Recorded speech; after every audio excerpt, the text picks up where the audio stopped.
Korrupsiya odamlarni zarur xizmatlardan mahrum qiladi.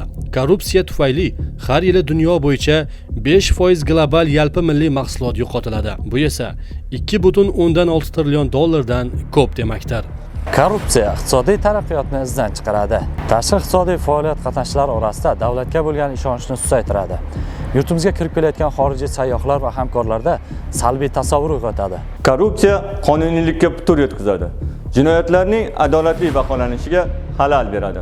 Fuqaro huquqlarining himoyasini susaytiradi. Korrupsiya milliy xavfsizlikni zaiflashtiradi. Harbiy intizom va tartibga putur yetkazadi. Vatanga sadoqat timsoliga dog' tushiradi. Korrupsiya yoshlar imkoniyatlarini cheklaydi.